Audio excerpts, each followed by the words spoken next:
Hello guys! Eto, may chika na naman ako sa inyo. At ang pag-uusapan naman natin ngayon ay tungkol na naman sa water. Okay? Ang isi-share ko sa inyo ay personal kong naranasan. Kaya baka meron kasing tayong viewers na saktong nandito sa posisyon na ganun. At least, maaga pa lang, maagapan natin. Okay? So kung nagtataka ka na grabe na yung pagtitipid mo sa tubig, tapos kung hindi ka pa naglalaba, tapos, kasi syempre may mga laundry, di ba? Kung nag-work ka, syempre definitely wala ka na rin minsan tayo maglaba. Diba? Yung day off mo, parang tulong na lang. Ganun na instances na routine. O kaya sabi mo na naglalaba ka, ano, basta binabantayan mo yung metro mo. Alam mo kung bago mag-cut off, bago mag-reading, alam mo kung ilan cubic meter yung nakukonsume mo. Pero nagtataka ka. Bakit ang taas ng bill mo? Nagtataka ka. Para ito sa mga nagre-renta na may submeter.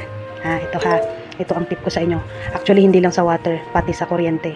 Personally ko ito naranasan. Binabantayan ko siya halos parang every other day. Nandoon ako sa metro at meron ako sariling notebook ng hiwalay pa yung para sa water and electricity. Ito Kung ganon, tama na magduda kayo. Okay, sa mga may submeter tama na magduda kayo. Dahil hindi nyo alam yung mga connection kung paano nila connect. Ang nangyari sa akin, almost siguro 2 years yun. Alam nyo, yung binabayaran ko pala, pati yung bahay ng may-ari, ako rin pala nagbabayad, guys. Imagine yun. Grabe yung time na yun na ang lakas-lakas ng konsumo nila sa kuryente, pati sa tubig.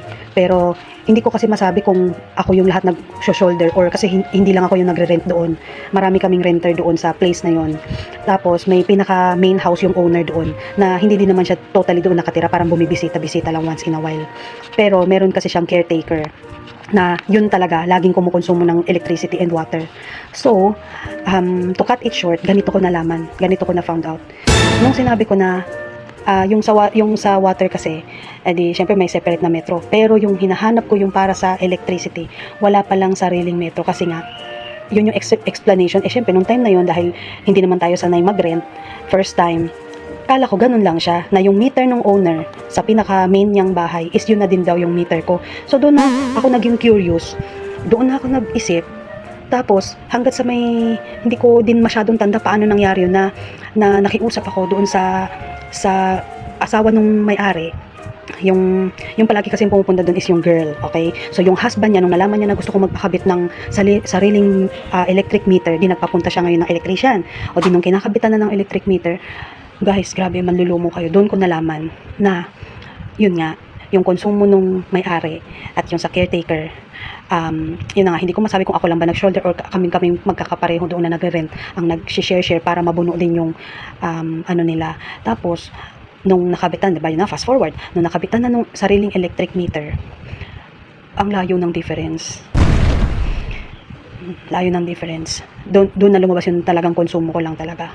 Tapos pati yung sa tubig bumaba na din, siguro nga na found out na nga kasi na ganun.